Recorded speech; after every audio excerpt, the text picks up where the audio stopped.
People, Deluded, I'm back again. Thank you very much for tuning back in each and every time.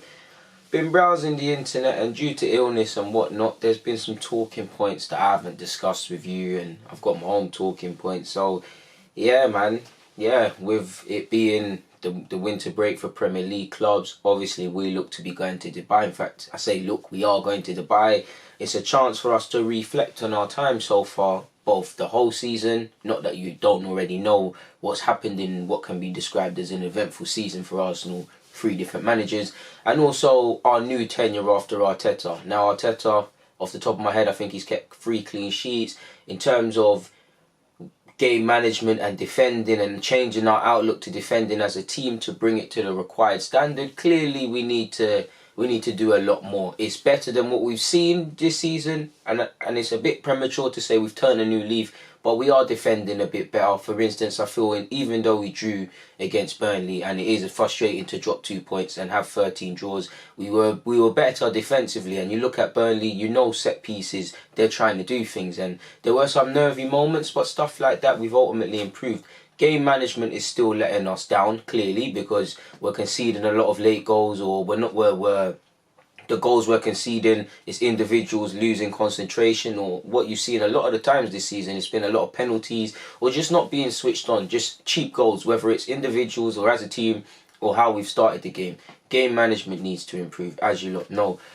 Shots need to improve. Now, Arteta, listen, we've been down the road of all the positive things he said, and there is a want to move into that direction, putting lovely passes together. What was it? I think we drew again, ironically, against someone.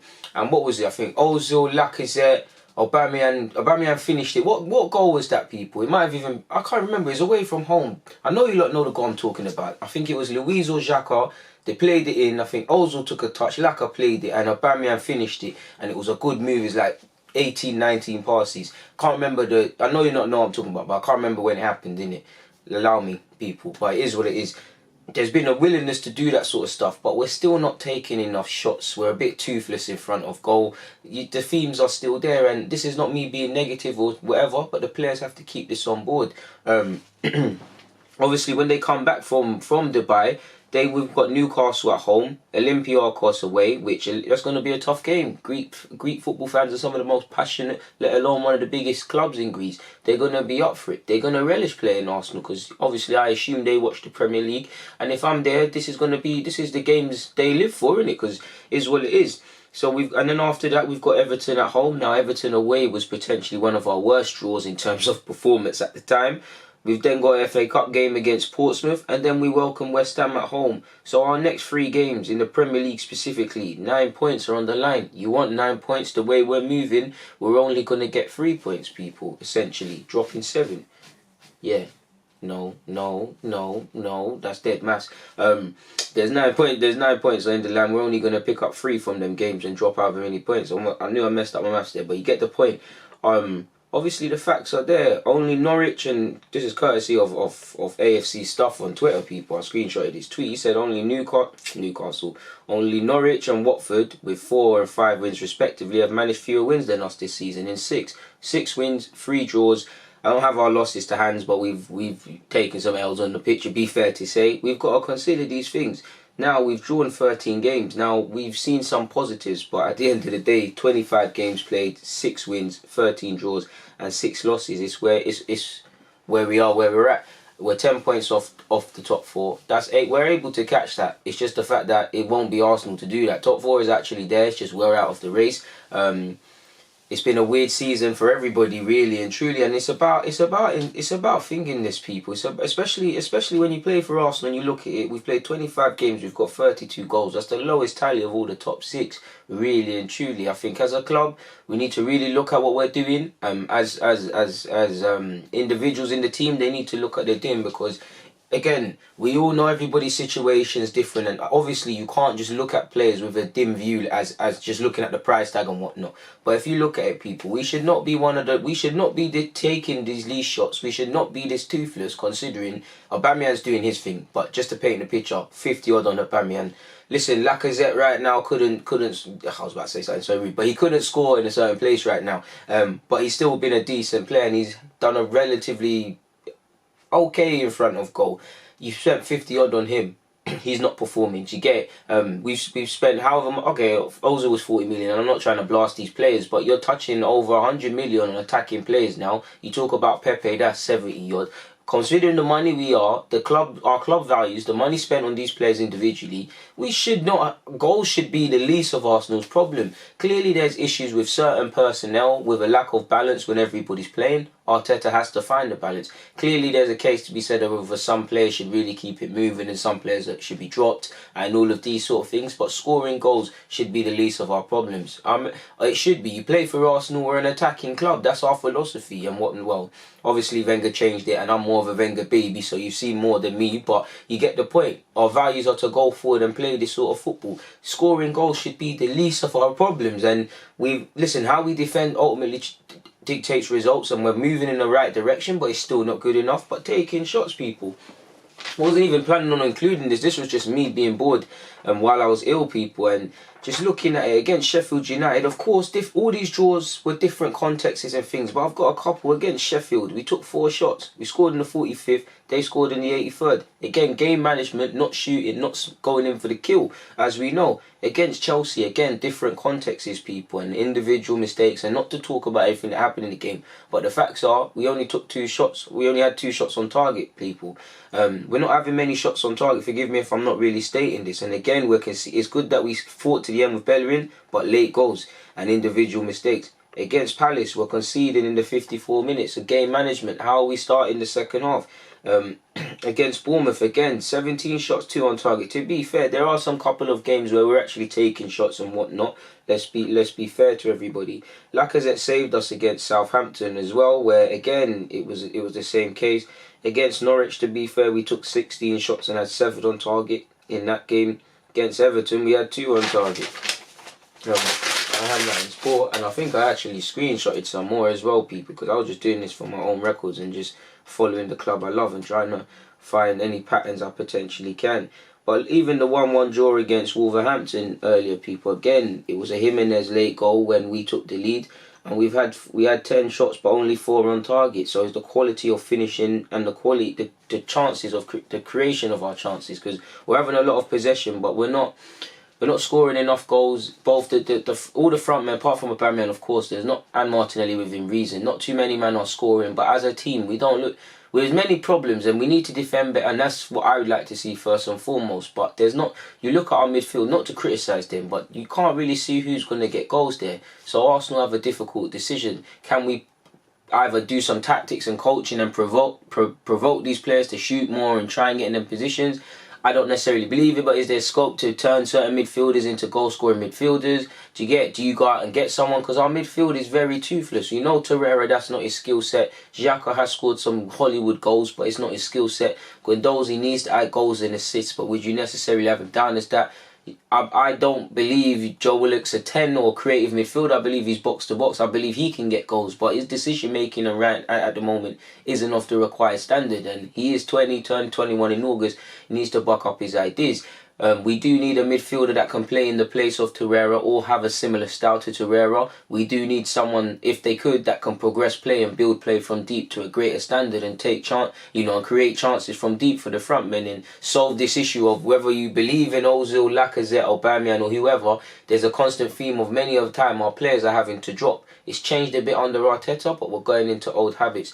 Do you get it? Obviously, I would love when I say creative midfielder, it could be a 10, it could be a midfielder who can get goals. We need goals in our midfield. I can't tell you how many goals Xhaka, Torreira and Guendouzi, not to criticise them for goals, but how many they've got between them. If we can get someone who can get goals or provokes them situations, then fair play. I would like you can get a traditional 10, or if you can get a midfielder that does that, then cool. There's many different cases in midfield.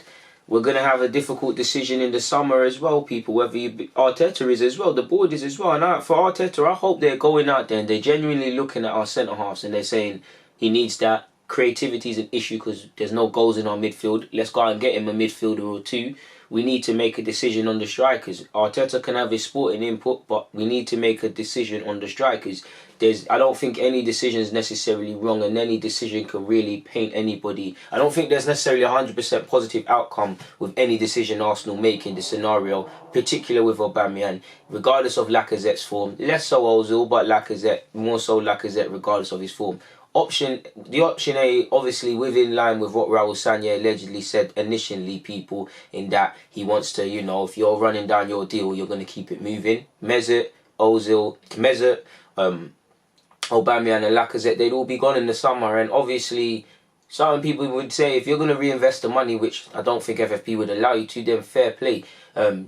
You'd imagine 2 of the 3 are gone. There's a case for all 3 to stay, and Aubameyang potentially to, in our push of getting top 4, to try and fix other areas for this summer, and then the 2021-22 season, you let Aubameyang depart on a free transfer, you go out and spend that extra bob on the striker. There's also the case of obviously selling Aubameyang, resolving Ozil's future and keeping Lacazette, which many people, myself, I remember when people used to get on to me about, if Lacazette's here, he's a quality player on his days, excluding his poor form right now, but he's not of the standard to get 20 league goals minimum. So you're not really a top. He's a good player, but he's not, as much as I love him and his passion, he's not a top player. You're not a top player if you're going a year from not scoring away from home and all of these sort of things, people. Top players just do it, and there's not many to them. That's why Aubameyang's a top player. The bracket just below world class in today's market. I know me and you lot have gone back and forth with this. I'll concede. If you're looking at current strikers, there's not too many better than him. Aubameyang, whether he's playing on the flanks, whether you agree with it or not, flanks, super sub like under Emre, striker, can say he needs people to create goals. You're not playing to his strengths. Regardless, he's scoring goals. Because we don't even play to his strengths, really. We don't provoke these sort of goal-scoring opportunities for Aubameyang. But he's scoring 20 league goals minimum. That's what we need in our team. Whether you're a relegation side, Premier League winners, obviously mid-table, whatever your team's trying to do, you need it. In the same way you need a good defence and they win titles, your strikers, and if not necessarily a striker, a Mo Salah or something where he's going to get them goals, you need that. Lacazette ain't that. He's not been that. And you can see why potentially Wenger and the club were linked with him for years, and it took a while. Again, I'm not criticising him like that, but he's a good goal scorer and he's got decent statistics, don't get it twisted, and he turns up, but he's not of that ilk, so you need to surround him. If you sell Aubameyang, you need to spend 70 odd million if you know, on another striker or something, or do something, or get something, because you got to do what you can to replace them goals.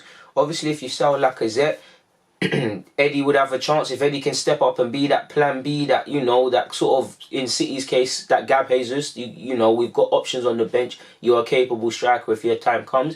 If it's either Eddie or someone else in the academy, or we bring someone in, fair play. Obviously, immediately, you'd look at it, Aubameyang for at least a year minimum. You've got the balance you crave. You've got Aubameyang, you've got Martinelli, you've got Pepe, you've got Martinelli, can go up there. You could even potentially bring in another striker to interchange with him. I actually don't mind Lacazette and Aubameyang from time to time playing up front. When it was working, nobody could say anything. But the point is, it's not working right now, so you have to change it, sort of thing. There's a big call, and I don't think the club can cover themselves with any glory, because even the Mesut Ozil and Alexis thing, let's be fair to the club. Obviously, at the time, regardless of what you're saying about Ozil and Alexis, if I would have wanted Alexis to stay more. Ozil's my dog, but Alexis was Alexis and whatnot, people. In hindsight, he's declining, and it looks like it is good business. He left, you know, we can banter United, they can banter us about Mickey. It looks like bants. In hindsight, Ozil staying, it's on some, with the storyline that's been Ozil, it looks like nonsense. But at the same time, people same way, myself included, if both of them were allowed to walk, people, what message would that have sent? In hindsight, we ain't got any better or whatnot, but you have to be rational. If both left, even if, well, like you saw, one left, it still caused trouble and whatnot. They couldn't get any glory, really, because if both left, what message does it send? Ozil stayed, you could say, oh, Alexis, blah, blah, blah, if Alexis went to bang at United. If Ozil went, which people wouldn't really care about necessarily, he's been a great player, but it is what it is. If Alexis stayed and Alexis is carry on with how he was carrying on at United, what would have people have said? So there's tough decisions, and it's above Arteta, really. Arteta can give his inputs, of course. For certain players' cases, it's nothing to do with how they are as a player. It's contracts and whatnot. But there's tough decisions to be made all around the squad. There's not really any time for sentiment. There's even with a couple of the young players, centre-half specifically, Is it case to sell some, put buyback clauses and high percentages to benefit if they improve? Because we've got to remove sentiment. I think Mavropanos, for instance, hasn't been given a chance, but and he's gone loan, and he's only 22 in the grand scheme of things. But in relation to Arsenal, is he able to do this? If not, let's loan him out, resell. Do you get what I'm saying? Callum Chambers, I believe he's proved something in this side. He deserves a place, but that's a future you could look at. Again, you can't say Callum Chambers and Socrates and David Luiz. They're down. They will have a year left on their deals. I believe Luiz will be the one to stay, and if anything, Socrates will be the one to go.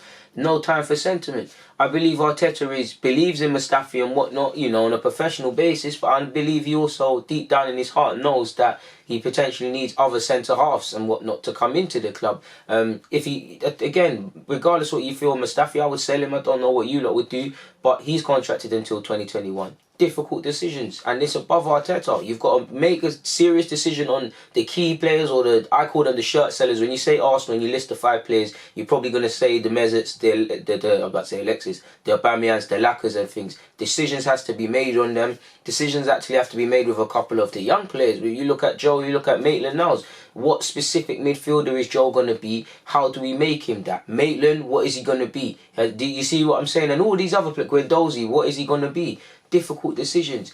Like, you look at the main thing for me is defensive. I want us to be able to keep clean sheets and turn some of these draws into 1-0 victories, and we got out of there. But we need to be able to take shots, and I believe Arteta can honestly only coach some of these individuals, even if he got everything he wanted to do overnight, to a certain extent. Like, I don't think he needs help. I don't think this current squad is collectively good enough to move forward with next season. And that's just the God's honest truth, really and truly. So we're gonna have to, like I said, centre half high on the agenda. You can't let form and whatnot cloud judgments and all of these sort of things, people. And that's for myself included, because form, if you're looking at form, I think Xhaka deserves a place, but do you get it? Xhaka deserves to stay, but people might say not bringing a midfielder because Xhaka, Torreira are doing their thing. The centre-half seem to be alright, regardless of Marie coming in. Bellerin's doing alright. I don't want to let form cloud it. I'm more trying to think of what's actually happened. But moving away from that, people, ironically, allegedly, Mesut Ozil drew interest on deadline day from a team in Qatar, and they made a bid. Apparently, Arteta shut it down because there's little time to bring in a replacement. But if things could have been done, both Arteta, Arsenal and Ozil were all willing to listen. Now, Ozil came out recently and said he's staying at Arsenal this season and next season in an interview. So I don't know how true that is.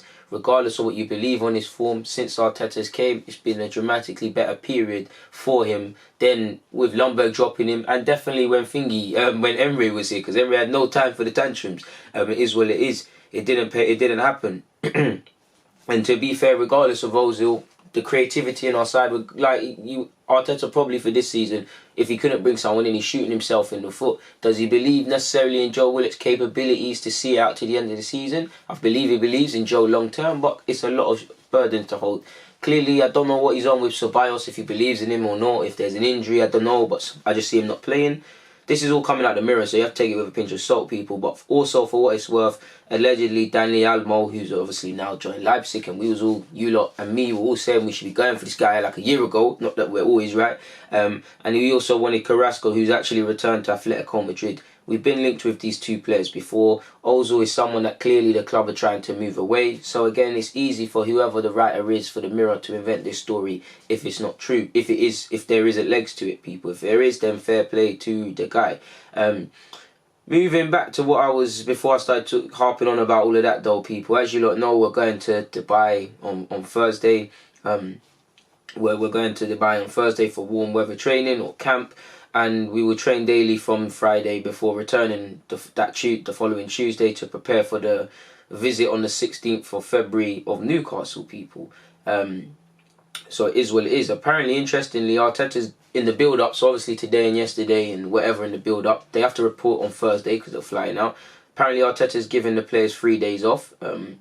And you've actually seen with Torreira and a couple of players, they've hit a couple of other countries up and having a short holidays. Apparently, long story short, Arteta is saying as long as you're able to train in Dubai on Friday, as long as you report on Thursday, as long as I don't have to call you and ask you where you are and what you're doing, you can go and enjoy these 3 days. But when you need to be back for training and to do this Dubai thing, you need to do it. And it's important to recharge these players' batteries.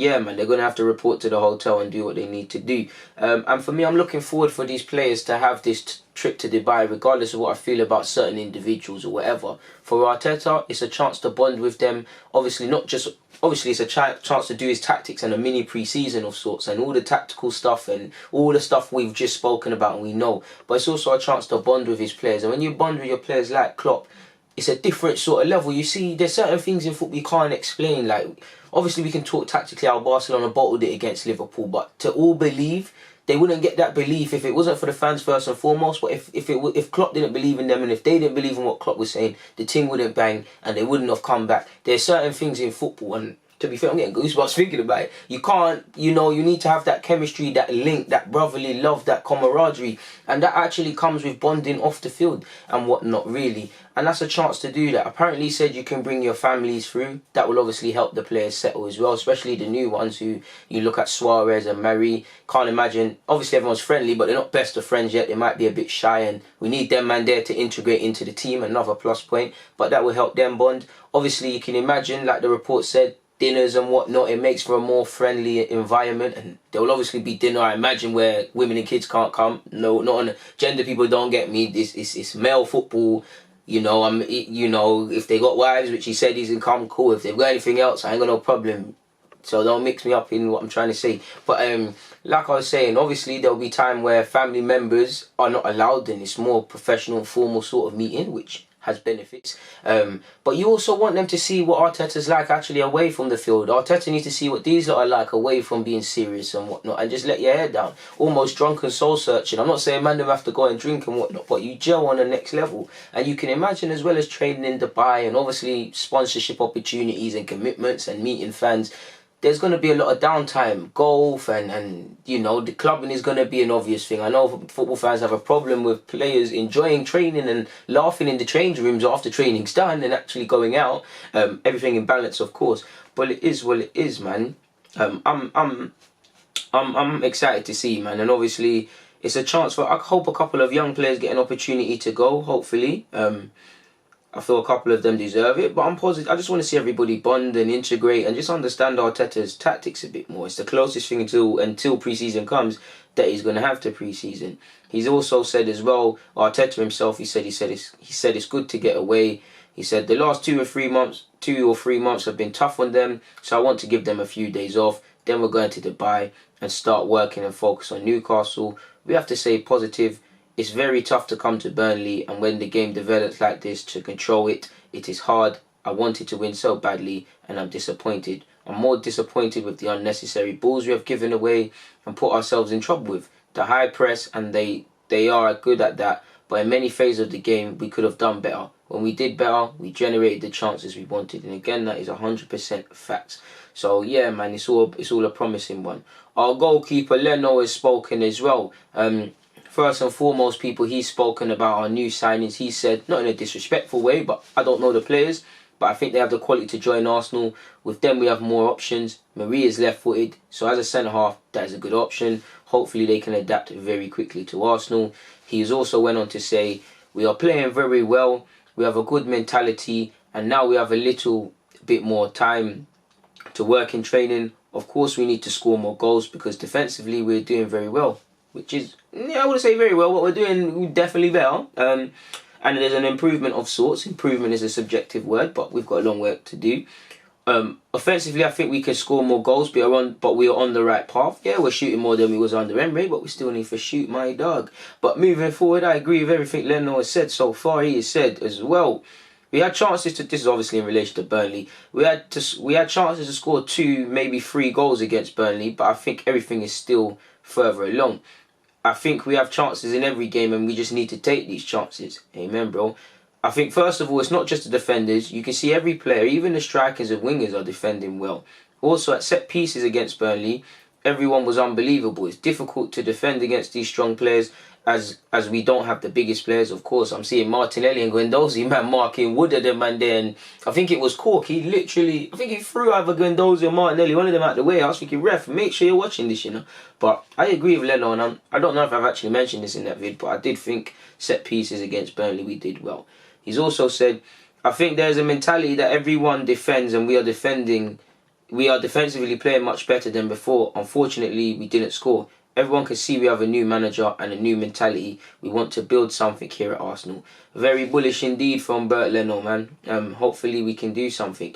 I forgot to mention on the topic of Joe Willock turning into a goal scorer. Clearly there's an ethos at the club to turn him into that, because Lundberg, Arteta and Emre have all seen him playing that advanced role, and he's done that in the academy. I prefer him in the box-to-box. I see him being a goal-scoring box-to-box midfielder as opposed to a creative midfielder, but who really cares?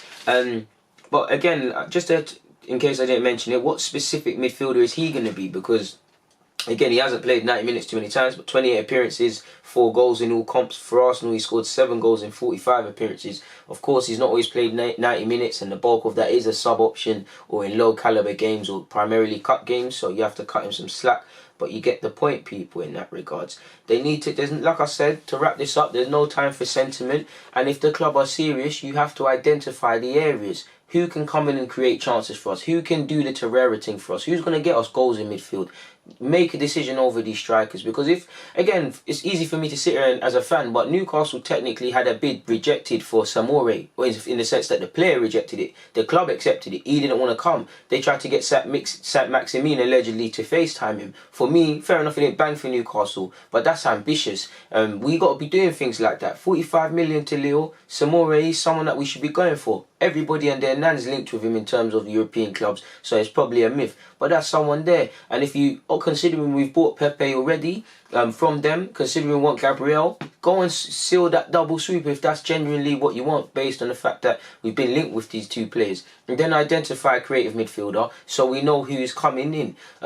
Be a bit proactive and bring in players and be proactive in moving players out. It seems like we're reacting too much. Everyone and their nan knew we needed a centre-half in January, people. And like I said, the club signed it. We can't complain. And it's all ifs and buts. And not to play devil's advocate, but if there was none of these injuries to our centre-half options, or if they wasn't as depleted as they currently are, people, I'm not saying we wouldn't, but would we have brought in a centre-half? Because it took us long enough, but would we have brought in a centre half if the mad thing never happened to Chambers? If Holding, was in his fit and form, if Louise and Socrates didn't have their suspensions and knocks and whatever, and I'm potentially missing someone else out. I know Mavropanos has gone out on loan and he's a bit irrelevant, but would there have been an urgency to bring in a centre half if there wasn't these injuries in particular? Only Arsenal can answer that. And they have to give Arteta something to work with, people. They really have to be proactive in everything now. Where it seems we're really too reactive. For me, in the summer, it looks like we've discussed many scenarios what we can do with Mesut Ozil, Lacazette and Aubameyang's futures and be proactive. But it seems that for me, again, I don't know, innit? I assume we're going to be reactive. We're going to wait until we finally have confirmation of Aubameyang and potentially Lacazette's future. Also, fair enough, we'll actively try and move him on.